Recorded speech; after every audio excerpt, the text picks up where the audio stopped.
Brothers and sisters, my heart is heavy today. I speak not only as the leader of Burkina Faso, but as an African, as a son of this continent who feels deeply the pain of his brothers and sisters wherever they may be in the world. Today, my heart is with Jamaica. My thoughts, my prayers, and the prayers of the entire Burkinabe people are with the people of Jamaica, who are now facing one of the darkest moments in their nation's recent history. Hurricane Melissa has left behind a trail of destruction that words cannot fully describe. I have seen the images. I have heard the stories.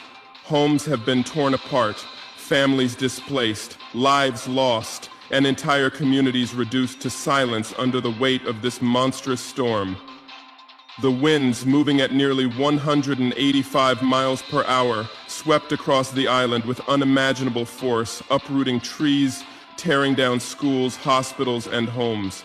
The roads are gone, electricity is out, and thousands of our Jamaican brothers and sisters are now struggling to find food, shelter, and safety. To the families who have lost loved ones, I extend my deepest condolences. No words can fill the emptiness of that loss. No speech can rebuild what has been destroyed. But I want you to know, you are not alone. Africa stands with you. Burkina Faso stands with you. I stand with you. I am deeply saddened by the situation right now in Jamaica. It breaks my heart to see the suffering of innocent people, mothers holding their children in flooded streets, elders searching for shelter, men digging through debris with their bare hands. Nature has tested your strength, and I know that the Jamaican people, proud, resilient, and courageous, will rise again. But until that day comes, it is our duty, as fellow human beings, as Africans, as members of one family under God, to lend our hands and our hearts to your aid. Burkina Faso is preparing to send tons of food, water, and emergency supplies to support relief efforts in Jamaica. We are coordinating with our humanitarian partners in neighboring African states to ensure that the help we send reaches those who need it most, the children, the elderly, and the families who have lost everything. We are also preparing temporary shelters that can house hundreds of displaced families. These are small steps, but they are steps of solidarity, steps of love, because when one nation suffers, we all suffer. When one home falls, the human home trembles. We cannot watch from afar and do nothing. We will not let Jamaica face this storm alone.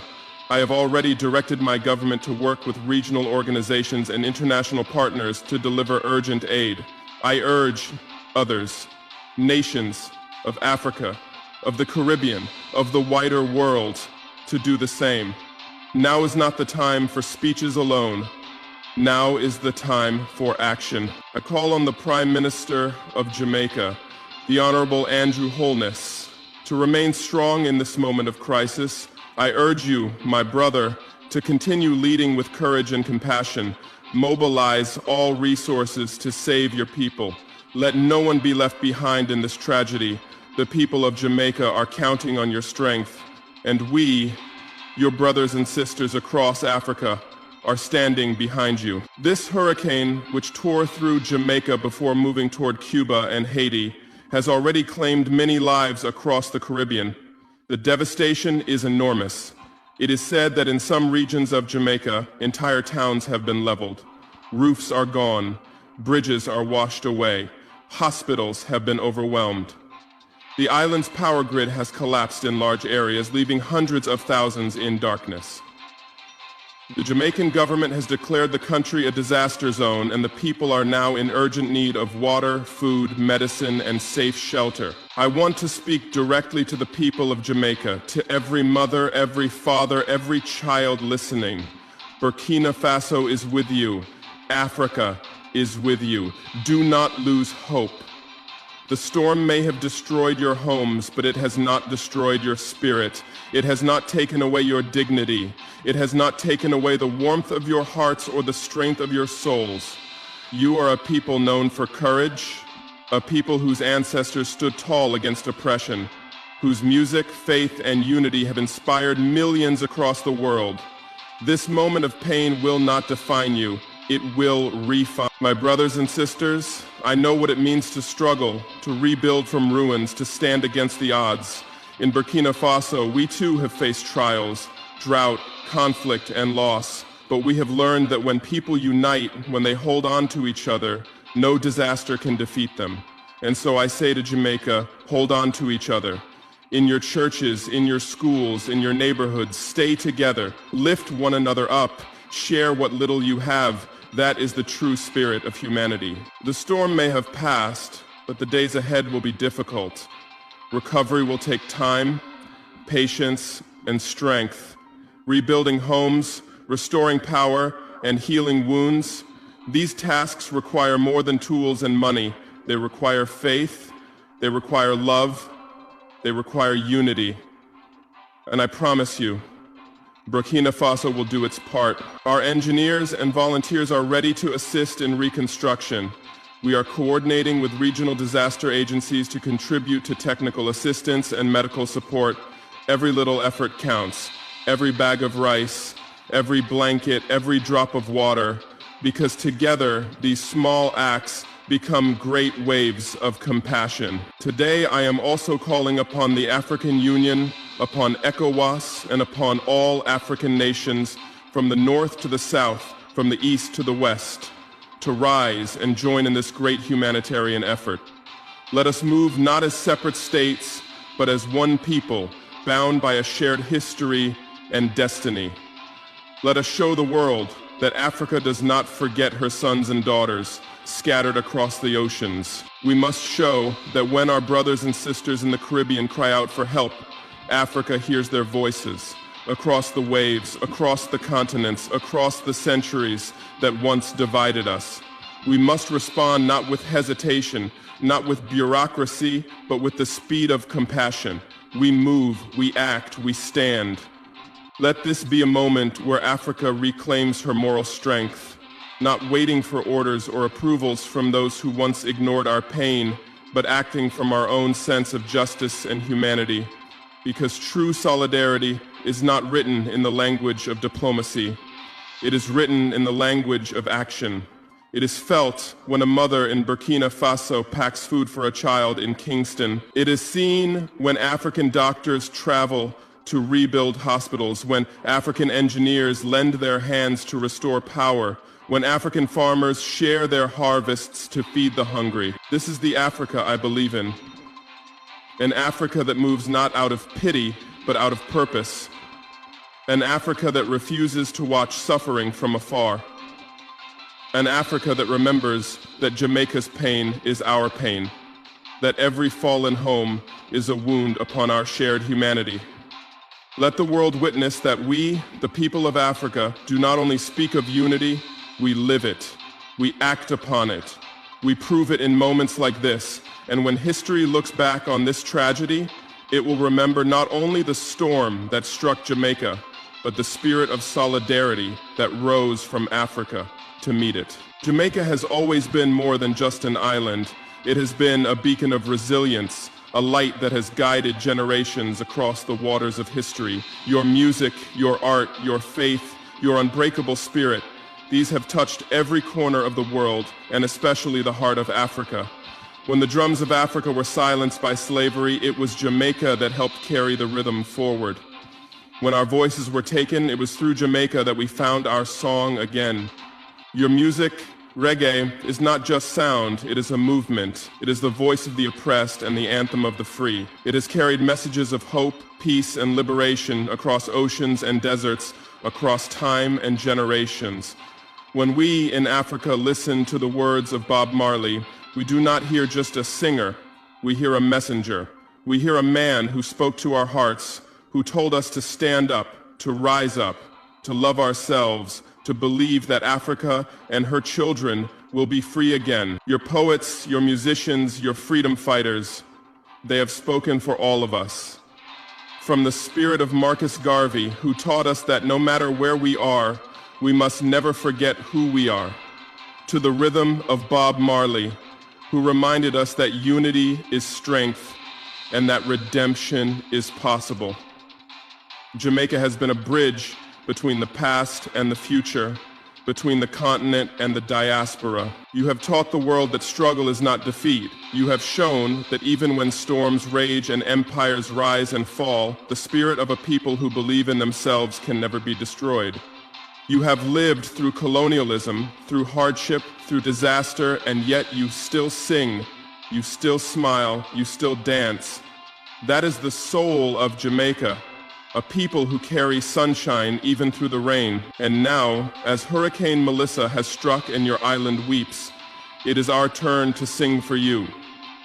It is our turn to send back across the ocean the same message of love and strength that you have given us for generations. It is our turn to stand beside you and remind you that you are not forgotten. Africa remembers. Africa listens. Africa cares. To the people of Kingston, of Montego Bay, of Portmore, of every village and parish, your pain is felt in Ouagadougou, in Dakar, in Accra, in Lagos, in Addis Ababa. Across our continent, prayers are being said for Jamaica. Children are lighting candles. Elders are asking God to give you strength, because to us, you are not distant cousins, you are family. You are part of the same story, the same dream, the same blood that has endured centuries of struggle and still stands proud. We see your courage in the faces of your people, in the rescuers who brave the floodwaters, in the mothers who comfort their children, in the neighbors who share what little food they have left. That courage is the same spirit that once fueled the freedom movements of Africa. It is the same fire that burns in every African heart. So let us sing together again, not the songs of sorrow, but the songs of resilience, of unity, of rebirth. Let the rhythm of Africa and Jamaica beat as one heart. Let the world hear it, that even in darkness we will not surrender, that even when the storm comes, we will rebuild, that even when tears fall, our spirit will rise, because that is what Jamaica has always taught us. That hope is stronger than despair, that unity is stronger than fear, and that love, above all, never fails. When I saw the videos of Kingston under heavy rain, when I saw Montego Bay submerged beneath brown swirling floods, I could not remain silent. The images pierced my heart. Streets that once carried laughter and music were now rivers of sorrow. The sound of reggae drums had been replaced by the roar of the wind and the cries of families searching for safety. I saw men wading through waist-deep water, carrying children on their shoulders. I saw women clutching soaked blankets, trying to protect the last pieces of their homes. I saw elders standing in disbelief, their eyes reflecting the ruins of everything they had built. And as I watched, I thought of our own people in Africa. Those who have stood knee-deep in floodwaters, who have known hunger, who have faced hardship yet refused to fall. I thought of the farmers in Burkina Faso who have watched their crops washed away by heavy rains and still wake up the next day to plant again. I thought of the mothers in the Sahel who hold their children close through nights of fear and uncertainty, whispering words of faith when all else seems lost. When I saw the pain of Jamaica, I saw our reflection, the reflection of a shared struggle that knows no borders. The same determination that lives in the hearts of our African brothers and sisters lives also in Jamaica. The same resilience that carried us through centuries of storms, political, social, and natural, is alive in the people of the Caribbean. And so when I watched those scenes, I did not see strangers. I saw family. I saw a young boy in Kingston standing barefoot in the rain, staring at the wreckage of what used to be his home. His face was tired, his clothes soaked, but there was something in his eyes. Not surrender, but strength. That look reminded me of the children in Ouagadougou, who fetch water during the drought, who keep smiling despite scarcity, who believe that tomorrow will be better. That same courage, that same flame lives in Jamaica today. I thought of the mothers crying for their lost children, their tears mixing with the rain. I thought of the fathers who feel helpless, who can only hold their families close and hope the next wave will not take them. I thought of the children who no longer have homes to sleep in tonight, children who will close their eyes under the open sky, not knowing where they will wake tomorrow. My heart broke for them. Because every child deserves safety, every family deserves peace. As I watched the videos, the flooding, the devastation, the exhaustion on the faces of the rescuers, I prayed. I prayed for Jamaica. I prayed that God would send comfort to those who mourn. I prayed that he would calm the winds, dry the waters, and heal the wounded hearts of this beautiful nation. I prayed that he would give strength to the doctors, the soldiers, the volunteers, those who are now the hands of mercy amid the storm. And I thought to myself, this pain must not go unanswered. This suffering must not be met with silence. We cannot sit in our safe corners of the world and look away, for when one part of humanity cries, the rest of humanity must answer. The storm that struck Jamaica is not just a Jamaican tragedy. It is a human tragedy. It is a reminder of how fragile we are, and yet how powerful we can be when we stand together. When I saw those scenes, I did not only see destruction, I also saw courage, people helping each other, strangers becoming family, communities rising amid the flood. That is the soul of Jamaica. That is the soul of Africa too. And in that moment, I felt hope. Because if people can still love, still share, still fight for each other in times of such loss, then humanity still has a chance. So yes, my heart broke, but it also awakened. You reminded me that leadership is not only about protecting your own borders, it is about feeling the pain of others as your own. It is about remembering that we are one people, connected by blood, by history, and by destiny. And that is why I prayed for Jamaica, not out of pity, but out of love, out of solidarity, out of the conviction that your struggle is our struggle. Tonight, as I speak these words, I continue to pray. I pray for every soul in Jamaica still waiting to be rescued. I pray for the families who are searching for their loved ones. I pray for the leaders who must now guide their people through this dark time. And I pray that when the sun rises again over your island, it will rise over a people who, though battered, are not broken. Because Jamaica, like Africa, always rises, always. I pray that the Almighty will comfort those who mourn. I pray that He will give strength to those working tirelessly in rescue and relief. I pray that He will bless the hands of the doctors, the firefighters, the volunteers, the men and women risking their lives to save others. And I pray that He will give the government and the people of Jamaica the courage to rebuild, stronger than before. In this moment, let us remember something powerful.